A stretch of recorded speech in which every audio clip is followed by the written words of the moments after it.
আমরা আল্লাহর কাছে শুকরিয়া আদায় করি যে আল্লাহ পাক রব্বুল আলামিন সাপ্তাহিক দিন জুমাবার দুনিয়ার সমস্ত ঝামেলা থেকে মুক্ত হয়ে আল্লাহর মসজিদ হইবার তৌফিক দান করেছেন। আমরা আবার আল্লাহর কাছে শুকরিয়া আদায় করি, সেটা হলো আলহামদুলিল্লাহ। সম্মানিত উপস্থিতি, সময় কম, আপনারা সামনে যে একটা আয়াত তিলাওয়াত করছি, কুল্লু নাফসিন যায়িকাতুল মাউত, এটা আমরা সবাই জানি। আমরা আপনি দুনিয়ার জমিন চাইলে দেখতে দিব, এখানে টাকার জায়গা নেই। এই দুনিয়ার জমিনে কেউ টাকা পারছেন না, টাকা যাইতো না, কি সুযোগ নাই। আল্লাহ সম্পূর্ণ জিনিস আল্লাহ কোরআনের মধ্যে আল্লাহ একবারে পুঙ্খানুপুঙ্খানু ভাবে একবার বিভক্ত হইয়া দিয়েছেন যে কোনো মানুষ লুকাইয়া পাহাড় জঙ্গলে গিয়া গর্তের মধ্যে গিয়া আসমানে গিয়া কোনো মানুষ টাকা সম্ভব হইত না। দুনিয়ার জন্য চাইলে না। তবে আমরা মাঝে এই যে দুনিয়ার জন্য চাইলে দেয় আমরা কাছে এই জিনিসটা একবারে মানে আমরা স্বাভাবিকভাবে মনে করলাম। দেখবা যে যে মানুষের সবচেয়ে বেশি মৃত্যুর কথা স্মরণ করেন, এই মানুষ কিন্তু আল্লাহ। এই মানুষের দাম আল্লাহর কাছে বন্ধা রয়েছে। দেখবা বিশেষ করিয়া কোন আল্লাহওয়ালা মানুষ মারা গেলে কি পরিমাণ মানুষ জানাজাত উপস্থিত হয়। এটার কোনো প্রতিমান যে একজন ভালো মানুষ আছে, আল্লাহর কাছে তার কি তার মকবুলিয়ত বন্দার বিষয় অনেক গ্রহণযোগ্য। হযরত ওমর রাদিয়াল্লাহু থেকে বর্ণিত, আল্লাহ রাসূল সাল্লাল্লাহু আলাইহি ওয়াসাল্লামকে জিজ্ঞাসা করা ইয়া রাসূলুল্লাহ, মানুষের মধ্যে কোন মানুষ উত্তম, কোন মানুষ ভালো? আল্লাহ রাসূল সাল্লাল্লাহু আলাইহি ওয়াসাল্লাম ফরমায় যে মানুষের দুনিয়া থেকে পরকালীন সামানা জোগাড় করেন, নেক আমল করেন, ও মানুষের মধ্যে সবচেয়ে ভালো মানুষ। সুবহানাল্লাহ। আবার আল্লাহ রাসূল সাল্লাল্লাহু আলাইহি ওয়াসাল্লাম জিজ্ঞাসা করা ইয়া রাসূলুল্লাহ, শহীদ হলে খারাপ হাসর হইল। আল্লাহ রাসূল সাল্লাল্লাহু আলাইহি ওয়াসাল্লাম ফরমায় যে মানুষের দিন 20 বার মৃত্যুর কথা স্মরণ করবা, এই মানুষের হাসর হইব শহীদ হল। সুবহানাল্লাহ। শুধু স্মরণটা করা, চিন্তা করে দেখো না। আল্লাহ পাক রব্বুল আলামিন আমরা দুনিয়ার জন্য পাঠাইয়া দিয়েছেন, কেউ চিরস্থায়ী না, থাকবার জায়গাও না, থাকতাম বার্তাও না, যত ইচ্ছা করুক না। এই দুনিয়ার জমিন বিশেষ করে 4 জন মানুষের দুনিয়ার বাসায় রইয়া এর দুনিয়ার জমিন থাকতে পারছেন না। সারা দুনিয়ার বা শাসন বা গ্রহণ করার বাদে এরা দুনিয়ার জমিনে থাকতে পারছেন না। আপনিও থাকতে পারতেন, আমিও থাকতে পারতাম না। আল্লাহ পাক রব্বুল আলামিন কুরআন মাজিদের মধ্যে ফরমান, ইজা জাআহুম লা ইস্তাখিরুনা সাআতান ওয়া লা ইস্তাকদিমুন, যে সময় মানুষের মওতের সময় হইব, আপনার এক পাও আগাইতো না, এক পাও বিজাইতো না, ওই জায়গার মধ্যে আপনার মৃত্যুবরণ করা লাগবে। এক পাও আপনার আগাইতো না, এক পাও লাগতো না, আপনার ওই জায়গার মধ্যে মৃত্যুবরণ করা লাগবে। আপনি যদি মনে করেন আপনি অট্টালিকা বানাইয়া, আপনি গর্ত বানাইয়া আপনি লুকাইয়া বইতে বা দুনিয়ার জন্য এটা কোনো উদাহরণ নাই, এসব দেখাইতে পারতা নাই। আইনামা তাকুনু ইদরুকুমুল মাউত ওয়ালা কুনতুম ফি বুরুজিন মুশাইয়াদা, যদি মানুষ অট্টালিকা বানাইয়া গর্ত বানাইয়া যদি লুকাইয়া বলার চেষ্টা করেন, সম্ভব না। আল্লাহ পাক রব্বুল আলামিন কইরা ও জায়গাতেও কিন্তু আজরাইল এখান থেকে আক্রমণ করিব। এই জায়গাতেও আপনি কোন জায়গাতেও আপনি জায়গা চাইতে পারতেন না।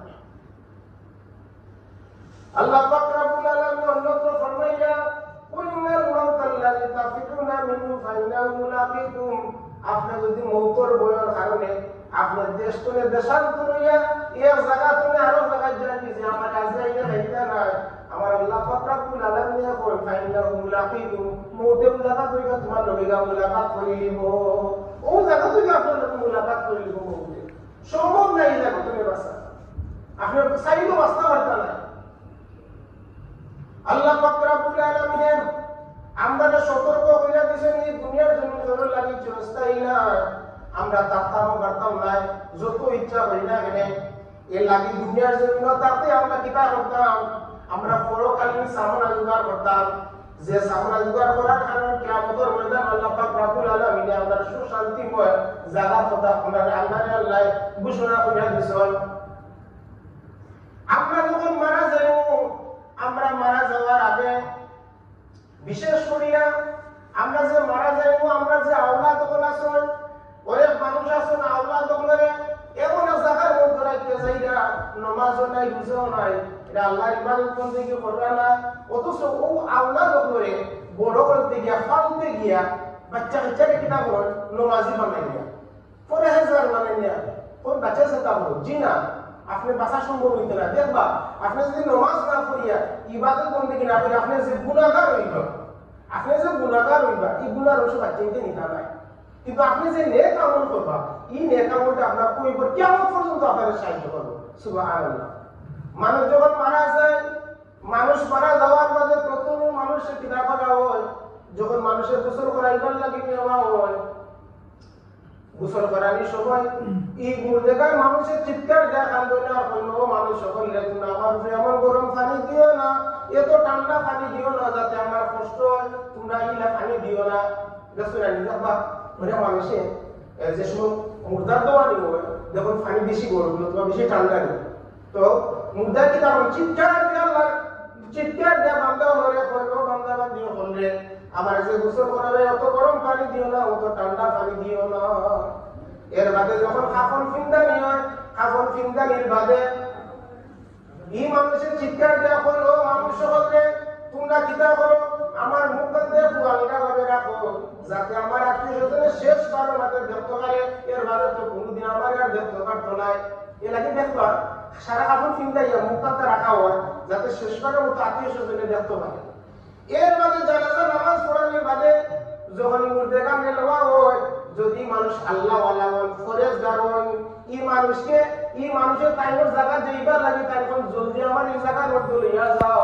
আল্লাহ নবী সাল্লাল্লাহু আলাইহি ওয়াসাল্লামের ফরমান হইল যদি মানুষ আল্লাহ ওয়ালা হয় দুনিয়ার কাছে যদি আল্লাহর হুকুম মোতাবেক চলিয়া যাইতে পারেন আল্লাহ নবী সাল্লাল্লাহু আলাইহি ওয়াসাল্লাম ফরমায়েন আল কবরু রাউদাতুম মিন রিয়াদিল জান্নাহ এই মানুষের কই করে জীবন জান্নাতের দ্বারার মধ্যে একটা দ্বারা সুবহানাল্লাহ।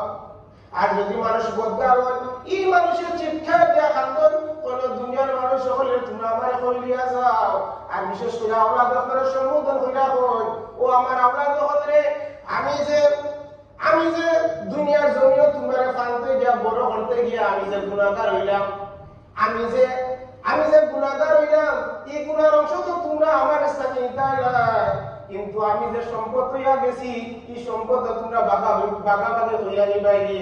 আল্লাহ নবী সাল্লাল্লাহু আলাইহি ওয়াসাল্লাম ফরমায় আও হাফরু মিন হুফারিন নার এই মানুষের কই করে ছিল জাহান্নামের গারার মধ্যে একটা গারা চিন্তা কইরা দেখো এ লাগে বাচ্চাকে ফালতা না এই কেন আপনার সিস্টেম মতো আল্লাহর হুকুম মোতাবেক আপনার বাচ্চাকে আপনি পালন করিয়া যাও বড় হইয়া যাও দেখবা এই যে গুনাহগার যে গুনার যে অংশ দেখবা গুনার অংশ কইবর যাওয়ার বাদে এটা আমরা বলে বাচ্চা নিয়ে কিন্তু সম্পদ হইয়া গেলে অনেক মানুষ আছে লাশ উঠাতে হইতো এর মানে দেখা যায় সম্পদ হইয়া লাগে যে মাই কাঁচা লাগে কিন্তু যে আপনি যদি গুনার বাচ্চার ভিতরে ভালো ফটো তৈরি যায় নেট ফটো তৈরি যায় তাহলে কইবর যাওয়ার বাদেও কিন্তু আপনার লাগে কিতা আপনার লাগে সুব্যবস্থা আছে। আল্লাহ নবী সাল্লাল্লাহু আলাইহি ওয়াসাল্লাম ফরমায় মানুষ যখন কবরস্থ হয়ে যায় তিনটা জিনিস মানুষের লগে যায় এর মাঝে একটা হলো আহলুল পরিবার আমালুল সম্পদ ওয়া আমালুহু এবং নেক আমল এই যে ইসলামের দুইটা জিনিস আমার ফিরে আই হয় দাফন কাপড়ের মাঝে দুইটা জিনিস ফিরে আই হয় একটা জিনিস বাকি থাকে আল্লাহ নবী সাল্লাল্লাহু আলাইহি ওয়াসাল্লাম ফরমান কোন জিনিস বাকি থাকে আল্লাহ নবী সাল্লাল্লাহু আলাইহি ওয়াসাল্লাম ফরমান ওয়া ইয়াবকাল মা ওয়া ইয়াবকাল আমাল যে মানুষের দুনিয়াতে আমল করবা এই আমলটা তাইলে কিয়ামত পর্যন্ত এই আমলটা তাইলে লোকে তাকবো সুবহানাল্লাহ। চিন্তা করে দেখো ফ্যামিলি সম্পদ ফিরে আইলো একটা জিনিস বাকি থাকে এই জিনিসটা যেটা আপনার নেক আমল ও নেক আমলও আপনার সঙ্গী আর দুনিয়া কিছু আপনার সঙ্গী নাই। আল্লাহ পাক রব্বুল আলামিন আমাদের বুঝার তৌফিক দান করুক এবং নেক আমল দ্বারা